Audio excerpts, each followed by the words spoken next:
बिस्मिल्लाहिर्रहमानिर्रहीम। अस्सलाम वालेकुम डियर स्टूडेंट्स, उम्मीद है कि आप सब खैरियत से होंगे। जैसा कि बेटा आपको पता है, कल हमने पढ़ा था base and derived physical quantities. आपने इनमें डिफरेंस अच्छे तरीके से याद कर लिया होगा। अब नेक्स्ट हम जो टॉपिक पढ़ने जा रहे हैं वो है measurement of a physical quantity. जैसे कि हमने पीछे फिजिकल और नॉन फिजिकल क्वांटिटीज़ पढ़ी थी, जिसमें फिजिकल क्वांटिटीज़ वो थी जिनको हम मेजर कर सकते थे, और नॉन फिजिकल वो थी जिनको मेजर नहीं किया जा सकता था। और फिर आगे base and derived physical quantities, base जो थी वो बुनियादी जो हमारे पास क्वांटिटीज़ होती हैं वो थी, और जो ड्राइव थी वो बेस क्वांटिटीज़ के ज़रिए आगे जो बन रही थी। तो इन सब में एक चीज़ कॉमन थी, मेजरमेंट का वर्ड, कि जिनको हम मेजर कर सकते हैं, किसी को हम मेजर नहीं कर सकते। अब ये मेजरमेंट क्या है, इसमें इसी आज के टॉपिक में हम ये देखेंगे कि मेजरमेंट कैसे की जाती है, measurement of a physical quantity. तो सबसे पहले ये हमारे पास डेफिनेशन है मेजरमेंट की। मेजरमेंट यहाँ से लेके यहाँ तक। अ measurement is a process of comparison of an unknown quantity with a widely accepted standard quantity.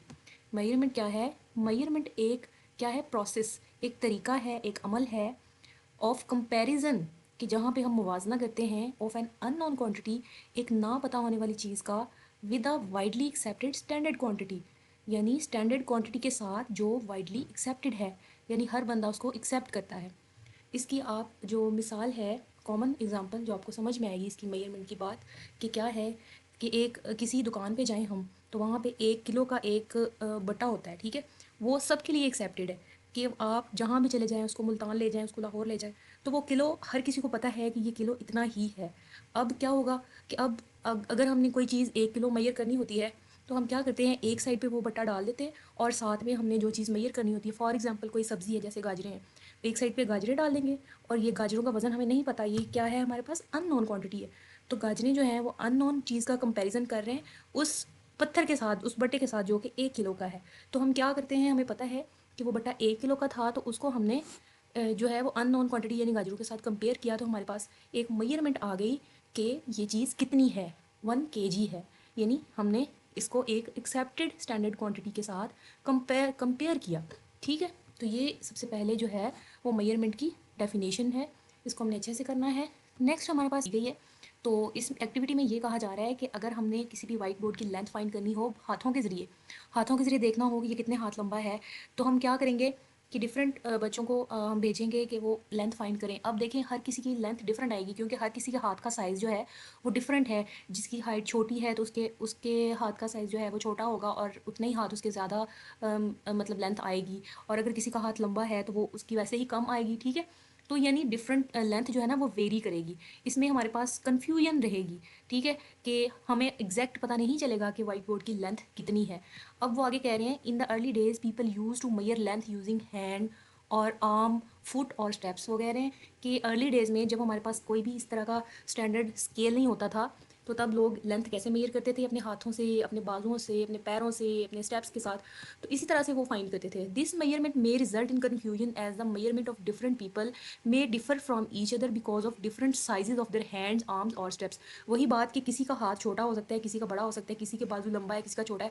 तो ये एक कन्फ्यूजन रहती है मेजरमेंट में, कि एग्जैक्ट मेजरमेंट किसी चीज़ की कितनी है वो हम एग्जैक्ट नहीं बता सकते। सो टू अवॉइड सच कन्फ्यूजन, इस तरह की कन्फ्यूजन को अवॉइड करने के लिए there is a need of a standard, एक ऐसे स्टैंडर्ड की ज़रूरत थी, so that measurement by any person may result the same.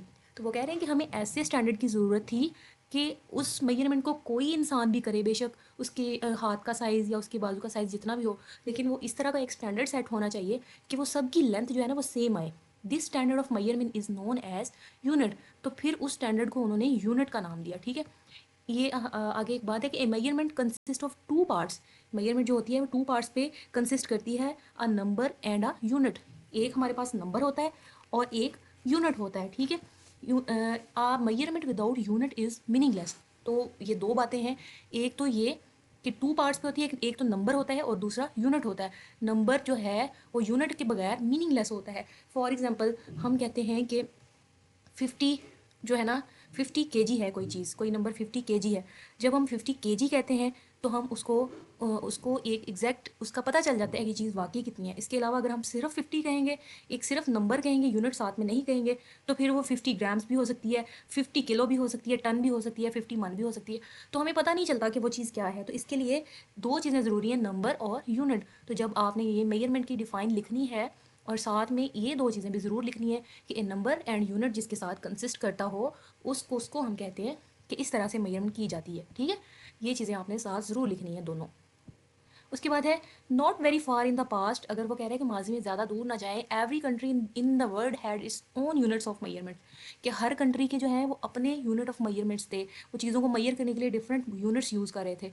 However ताहम problem were faced when people of different countries exchange scientific information और trade with other countries using different units. तो वो कह रहे हैं अपने अपने कंट्री की हद तक तो ठीक था, लेकिन जैसे ही लोग इंटरनेशनल कहीं तजारत के लिए जाते थे या फिर किसी साइंटिफिक इन्फॉर्मेशन के लिए जाते थे, तो उनके यूनिट्स में फ़र्क आ जाता था कि उनके अपने बनाए हुए डिफरेंट यूनिट्स थे और इनके अपने थे। तो eventually people got the idea of standardising the units of measurement which could be use by all countries for efficient working and growth of mutual trade business and share scientific information.